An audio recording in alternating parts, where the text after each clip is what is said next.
What's up, guys? Welcome to your 34th Python tutorial, and in this tutorial I'm going to be talking about subclasses and superclasses. And this is kind of a way of how you can use one class to inherit all the traits of another class. And if you work with anything like CSS before, then you probably know a little bit about parent and child and inheritance and stuff like that. But well, let's just go ahead and get started.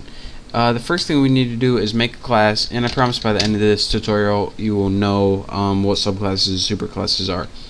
So let's go ahead and make a class, and this is going to be the parent class. So I'm going to name mine parent class. Go figure. And let's put a couple variables in here. var1 equals let's put var1, just make it a string, and let's go ahead and make another one just for fun. I don't know if we're going to use it or not, but say variable2. Now we have a class with parent class, it's called, and we have two variables in it. But what if we wanted to go ahead and make another class just like this, but we didn't want to type everything out, aka laziness? Well, you can do this. Just make a class, go ahead and name it child class, because it's going to inherit all the characteristics of parent class without having to type anything out. Now after you write the name of your class, if you wanted to inherit all the characteristics of this class, all you have to do is type the class you want to inherit, ARENT, make sure I'm not typing anything wrong. All you have to do is type what class traits you want to inherit as parameters in this class. So now in our instruction, all you have to do is put pass.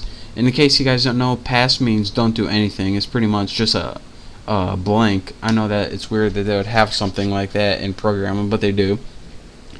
So now we have a parent class with all these variables and a child class with all of these variables, and you can make as many classes as you want and inherit it from a class to get all of their what's it called, like information.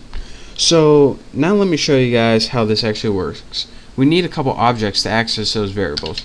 So we need parent object, and set it equal to parent class with empty parameters, and now we can go ahead and press enter, and now we can use our parent object to access the variables.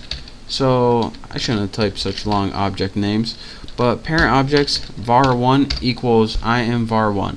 Now this was expected because we used the parent class to access its own variable, and it printed out var1. But we didn't write these two variables in child, so you think it will access the variables the same? Well, let's find out. Let's go ahead and make a child object and make it equal to a child class, and put some empty parameters right there. And now we made an object that can access the variables as well. So let's go ahead and put child object dot var1 and see what we get. var1.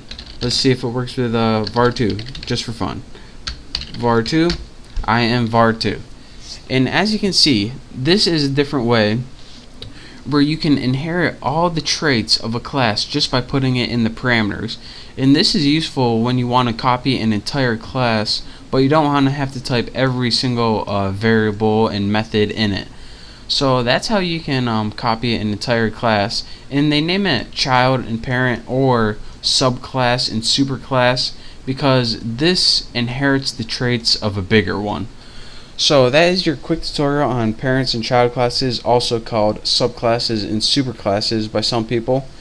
So that's your quick tutorial on how you can use one class to inherit all the traits of another class and also call the variables. So thank you guys for watching. I hope you learned a little something here, and I look forward to teaching you something in the next tutorial. So don't forget to subscribe, and I'll see you then.